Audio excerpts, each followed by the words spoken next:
হযরত আলী রাদিয়াল্লাহু তাআলা আনহু বলেন যে ইলম অর্জন করতে হলে ইলম অর্জনের আগ্রহ লোভ থাকতে হয়। আজিজ তলাবা, তোমরা দেখি যার যে জিনিসের তলব, যে জিনিসের আগ্রহ বেশি থাকে, সে জিনিস যত কঠিনই হোক তার কাছে সহজ হয়ে যায়। আর যদি কোনো কাজের আগ্রহ তলব না থাকে তাহলে সহজ জিনিসটাও কঠিন হয়ে যায়। এই জন্য হযরত আলী রাদিয়াল্লাহু আনহু বলেন, তোমরা যদি ইলম অর্জন করতে চাও তাহলে তোমাদের মধ্যে ইলম অর্জনের আগ্রহ, ইলম অর্জনের তলব থাকতে হবে। আম্মা বা'দু ফাআউযু বিল্লাহি মিনাশ শাইতানির রাজীম। বিসমিল্লাহির রহমানির রহিম। ইয়ারফা'ুল্লাহু আল্লাযীনা আমানু মিনকুম ওয়াল্লাযীনা উতুল ইলমা দারাজাত। আল্লাহু বিমা তা'মালুনা খাবীর। وقال رسول الله صلى الله عليه وسلم منهومان لا يشبعان طالب العلم وطالب الدنيا صدق الله। আজকে যেহেতু দুইটি অনুষ্ঠান, তরবিয়তে মজলিস আবার নবীন বরণ অনুষ্ঠান, এই জন্য আজকে আমি অতি সংক্ষেপে কয়েকটি কথা বলব। আমি 4 তারিখে ওই ইফতিতাহের দিন একটা আলোচনা শুরু করছিলাম এবং বলছিলাম যদি সামনে কোনো দিন সুযোগ হয় বাকি আলোচনাটুকু করব। তো ইফতিতাহের দিন আমি আলোচনা করতেছিলাম যে হযরত আলী রাদিয়াল্লাহু তাআলা আনহুর একটি উক্তি, যে হযরত আলী রাদিয়াল্লাহু তাআলা আনহু বলেছিলেন যে আল্লাহ লা তানালুল ইলমা ইল্লা বিসিত্তাতিন, যে 6টি গুণ ছাড়া তোমরা ইলম অর্জন করতে পারবে না। ইলম অর্জন করতে হলে 6টি গুণ লাগবে। তো আজিজ তলাবা, তোমরা যে ইলম অর্জন করার জন্য জামিয়া মাদানিয়া বাড়িদারা দাখিলা নিয়েছো, ভর্তি হয়েছো, সেই ইলম অর্জন করতে হলে 6টি গুণ লাগবে। 1 নম্বর গুণ হলো যাকাত। আমি ইফতিতাহের দিন ওই প্রথম গুণ নিয়ে আলোচনা করেছিলাম যে ইলম অর্জন করতে হলে স্মরণ শক্তি, মেধা শক্তি লাগবে। এবং আমি বলেছিলাম যে আল্লাহ তাআলা স্মরণ শক্তি, মেধা শক্তি সকলকে একরকম দেয় না, কারো বেশি, কারো কম, কারো মাঝামাঝি। তবে একজন তালেব ইলম সে যদি চেষ্টা করতে থাকে, সে যদি সর্বদা কিতাব নিয়ে পড়ে থাকে, সে যদি দোয়ার ইহতেমাম করে, তাহলে আল্লাহ তাআলা তাকে স্মরণ শক্তি বাড়িয়ে দেন। এবং একটি আমল তদবিরের কথা বলেছিলাম যে আল্লামা আনোয়ার শাহ কাশ্মীরি রহমতুল্লাহ আলাইহি বলেছেন যে কোনো তালেব ইলম যদি 5 ওয়াক্ত নামাজের পরে 13 বার রব্বি জিদনি ইলমা পাঠ করে এবং 11 বার রব্বি শরহ লি সদরি ওয়া ইয়াসসির লি আমরি ওয়াহলুল উকদাতাম মিন লিসানি ইয়াফকাহু কওলি পাঠ করে, তাহলে আল্লাহ তাআলা তার স্মরণ শক্তি বাড়িয়ে দেবেন। এই জন্য আজিজ তলাবা, আমরাও এই আমল, এই তদবির শুরু করে দিব, তাহলে আল্লাহ তাআলা আমাদের স্মরণ শক্তি বাড়িয়ে দিবে। 2 নম্বর গুণ হলো ওয়াহিরস। যেরকম তলব হযরত আবু হুরায়রা রাদিয়াল্লাহু তাআলা আনহুর মধ্যে ছিল। হ্যাঁ, বুখারী শরীফে একাধিকবার এই ঘটনা আসছে যে হযরত আবু হুরায়রা বলেন যে লোকেরা বলে, মানুষ বলে যে আবু হুরায়রা বেশি বেশি হাদিস বর্ণনা করে। হযরত আবু হুরায়রা বলেন যে আল্লাহ সাক্ষী, মুহাজির ভাইদেরকে তাদের ব্যবসা বাণিজ্য ব্যস্ত রাখত, আনসার ভাইদেরকে তাদের খেত খাবারের কাজ ব্যস্ত থাকতো, আর আমি আবু হুরায়রা নিঃস্ব অসহায় ছিলাম। আমি খেয়ে না খেয়ে রাসূলের দরবারে পড়ে থাকতাম, রাসূলের দরবারে থেকে হাদিস সংগ্রহ করেছি। এই জন্য আজিজ তালাবা, হযরত আবু হুরায়রা রাদিয়াল্লাহু তাআলা আনহু অল্প সময় রাসূলের সুহবত পেয়েছিলেন। তিনি 7ম হিজরিতে খায়বার যুদ্ধের সময় তিনি মুসলমান হয়েছেন। তো এই 3 বছর ওই রাসূলের দরবারে খেয়ে না খেয়ে পড়ে রয়েছেন। হাদিস সংগ্রহ করার তার মাঝে আগ্রহ, তলব ছিল, যে কারণে সাহাবায়ে কেরামের মাঝে সবচেয়ে বেশি হাদিস হযরত আবু হুরায়রা রাদিয়াল্লাহু তাআলা আনহু থেকে বর্ণিত। প্রায় 5374টি হাদিস হযরত আবু হুরায়রা থেকে বর্ণিত।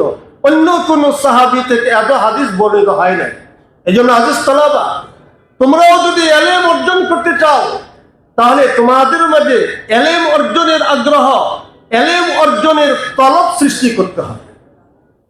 3 নম্বর গুণ হলো ওয়াইস্তেবারুন, যে এলেম অর্জন করতে হলে ধৈর্য ধারণ করতে হবে। কারণ যদি ধৈর্য ধারণ না করো তাহলে এলেম আসবে না। কারণ এলেম অর্জন করতে হলে আসাতিজা ইকরামের পক্ষ থেকে, দারুল ইকামার পক্ষ থেকে যে নিজামুল আওকাত দেওয়া হবে, সেই নিজামুল আওকাত মেনে চলা অনেক সময় কষ্টকর হবে। ওই টাইমে আজানের পরে হাউজে গোসল করা যাবে না, রাত্রে 11টার পরে হাউজে গোসল করা যাবে না। যখন আসাতিজা ইকরামের পক্ষ থেকে কানুন নিয়ম আসবে তখন এগুলো মেনে চলা অনেক সময় কঠিন হয়ে যাবে। এই জন্য হযরত আলী বলেন যে তোমাকে সবর করতে হবে, ধৈর্য ধারণ করতে হবে। আসাতিজা ইকরামের পক্ষ থেকে যে নিজামুল আওকাত দেওয়া হবে, যে কানুন, যে নিয়ম শৃঙ্খলা দেওয়া হবে, সেগুলো তোমাকে মেনে চলতে হবে। এই জন্য তোমার ধৈর্যের প্রয়োজন। 4 নম্বর গুণ হলো অবুলগাতুল, মানে একজন তালেব ইলম তার থাকা খাওয়ার ব্যবস্থা থাকতে হবে। আসলে আগেকার যুগে নিয়ম ছিল, উস্তাদ এক জায়গায় বসছেন, ছাত্ররা বিভিন্ন এলাকা বিভিন্ন জায়গা থেকে আসতো, আইসা পরে চলে যেত। তো থাকা খাওয়া ছাত্রের দায়িত্ব ছিল। এই জন্য হযরত আলী বলেন যে ওয়াবুলগাতুন, থাকা খাওয়ার ব্যবস্থা থাকতে হবে। এখন আলহামদুলিল্লাহ সিস্টেম পরিবর্তন হয়েছে। এখন সব শিক্ষা প্রতিষ্ঠানে খানা এমদাদি হোক, খরিদি হোক, তো মাদ্রাসার পক্ষ থেকে ইন্তজাম করা হয়। কাজে এখন আর এটার প্রয়োজন।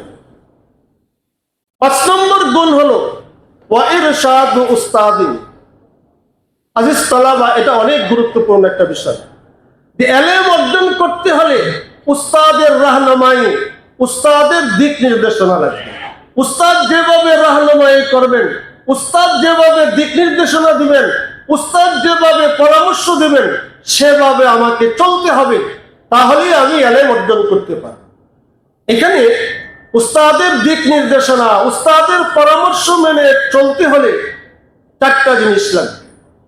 1 নম্বর হলো উস্তাদের প্রতি আমার আজমত, শ্রদ্ধা, ভক্তি থাকতে হবে। একজন উস্তাদের প্রতি যদি আমার আজমত, শ্রদ্ধা, ভক্তি থাকে, উস্তাদের প্রতি মহব্বত, ভালোবাসা থাকে, উস্তাদের আনুগত্য করা হয়, উস্তাদের খেদমত করা হয়, এই 4টা বিষয় যখন আমার মাঝে চলে আসবে, যে আমার উস্তাদ সবচেয়ে ভালো, আমার উস্তাদ সবচেয়ে ভালো পড়ান, আমার উস্তাদ সবচেয়ে সম্মানিত, সবচেয়ে ভালো, এরকম আজমত, শ্রদ্ধা, ভক্তি থাকতে হবে। উস্তাদকে ভালোবাসতে হবে, মহব্বত করতে হবে, উস্তাদের আনুগত্য করতে হবে, সুযোগ হলে উস্তাদের খেদমত করতে হবে। যখন এই 4টি বিষয় আমার ভিতরে চলে আসবে, তখন উস্তাদ আমাকে যেভাবে দিক নির্দেশনা দিবেন, যেভাবে পরামর্শ দিবেন, যেভাবে চলতে বলবেন, আমার জন্য সহজ হয়ে যাবে। এই জন্য হযরত আলী বলেন যে তোমরা যদি এলেম অর্জন করতে চাও, ওয়াইরশাদ উস্তাদিন, উস্তাদের দিক নির্দেশনা মেনে চলতে হবে। আজিজ তালাবা, আমাদের আকাবের, আমাদের বড়রা, তারাও উস্তাদের দিক নির্দেশনা মেনে, উস্তাদের পরামর্শ অনুযায়ী চলে তারা আকাবের বড় হয়েছেন। এই জন্য তোমরাও যদি বড় হতে চাও তাহলে আজিজ তালাবা উস্তাদের দিক নির্দেশনা মেনে চলতে হবে। আর আমি আজিজ তালাবা তোমাদেরকে একটা অনুরোধ করব যে প্রত্যেক তালেবে ইলমের জন্য একজন তালিমি মুরব্বী থাকা চাই। তোমার যে হুজুরের সাথে তোমার সম্পর্ক আছে, মুনাসাবাত আছে, যে কোনো একজন উস্তাদকে তালিমি মুরব্বী বানিয়ে তুমি চলো, দেখবে ইনশাল্লাহ তুমি চমকে যাবে। তুমি সফলতা অর্জন করতে পারবে। তুমি দুনিয়া আখিরাতে উভয় জগতে তুমি কামিয়াব হয়ে যাবে। এই জন্য আজিজ তালাবা, প্রত্যেক তালেবে ইলম একজন তালিমি মুরব্বী বানিয়ে তার পরামর্শ অনুযায়ী চলবে, দেখবে ইনশাল্লাহ তোমরা চমকে যাবে। আর 6 নম্বর গুণ হলো ওয়াতুলু জামানি, এক প্রতিষ্ঠানে এক জায়গায় দীর্ঘকাল অবস্থান করা। আজিজ তালাবা, এলেম অর্জন করতে হলে আসাতিজা কেরামের সাথে রপ্ত মুনাসাবাতের প্রয়োজন। এখন যদি একজন তালেব ইলম প্রতি বছর মাদ্রাসা পরিবর্তন করে মাদ্রাসা পাল্টায়, তাহলে উস্তাদের সাথে তার সম্পর্ক হবে না, মুনাসাবাত হবে না। আর উস্তাদের সাথে রক্ত মুনাসাবাত সম্পর্ক না হলে ইলম অর্জন করা যায় না। এবছর এরকম হয়েছে, কয়েকজন ভালো ভালো ছেলে অন্য জায়গায় চলে গেছে, পরে আবার চলে আসছে, হুজুর এখানে ভালো লাগে না। নতুন উস্তাদ ওই পরিবেশের সাথে খাপ খাচ্ছে না। এই জন্য হযরত আলী জানতেন, বুঝতেন। এই জন্য তিনি বলেছেন ওয়াতুলু জামানি, এক জায়গায় দীর্ঘদিন পড়ে থাকতে হবে। দেখো আলী রাদিয়াল্লাহু তাআলা আনহু যে 6টি কথা বলেছেন এটা অনেক গুরুত্বপূর্ণ, আর তিনি অনেক বড় মানুষ। হযরত মাসরুক রাহমাতুল্লাহ আলাইহি, তিনি একজন বিখ্যাত তাবিঈ ছিলেন। তিনি বলেন, আমি সমস্ত সাহাবায়ে কেরামের ইলমের গ্রাণ নিয়েছি, তো সকল সাহাবীর ইলম আমি 6 জন সাহাবীর মাঝে পেয়েছি। মানে 6 জন সাহাবী সকল সাহাবীর ইলমের সমষ্টি ছিলেন। এই 6 জন সাহাবী হলো হযরত উমর রাদিয়াল্লাহু তাআলা আনহু, 2 নম্বর হযরত আলী রাদিয়াল্লাহু তাআলা আনহু, 3 নম্বর আব্দুল্লাহ ইবনে মাসউদ রাদিয়াল্লাহু তাআলা আনহু, 4 নম্বর যায়েদ বিন সাবিত রাদিয়াল্লাহু তাআলা আনহু, 5 নম্বর আবু দারদা রাদিয়াল্লাহু তাআলা আনহু, 6 নম্বর উবাই ইবনে কাব। তাহলে এই 6 জনকে বলা হয় জামিউল উলুম, সকল সাহাবীদের ইলমের সমষ্টি। তারপরে হযরত মাসরুদ বলেন, আমি এই 6 সাহাবীর ওই ইলমের গ্রাণ নিয়েছি। এই 6 সাহাবীর ইলম আমি 2 জনের মাঝে পেয়েছি। 2 জন হলো আলী রাদিয়াল্লাহু তাআলা আনহু এবং আব্দুল্লাহ ইবনে মাসউদ রাদিয়াল্লাহু তাআলা আনহু। তাহলে নতিজা কি দাঁড়ালো, যে এই 2 জন সকল সাহাবীর ইলমের সমষ্টি ছিলেন। সেই আলী রাদিয়াল্লাহু তাআলা বলতেছেন যে তোমরা যদি ইলম অর্জন করতে চাও তাহলে এই 6টি গুণ তোমাদের লাগবে। এই 6টি গুণ ছাড়া তোমরা ইলম অর্জন করতে পারবে না।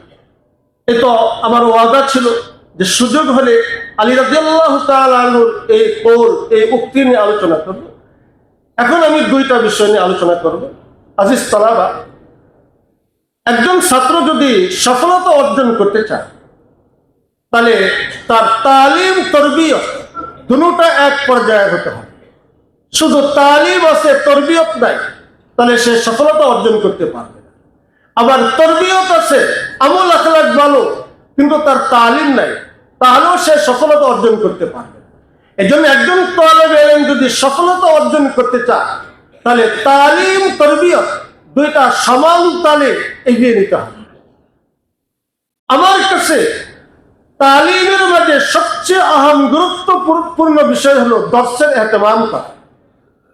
একজন তালেব ইলম সে যদি দর্সের ইহতিমাম করে, দর্সের ইহতিমামের অর্থ হলো যে এরকম যেন না হয় যে উস্তাদ সময় মতো ঘন্টায় চলে আসছেন কিন্তু আমি অপ্রস্তুত।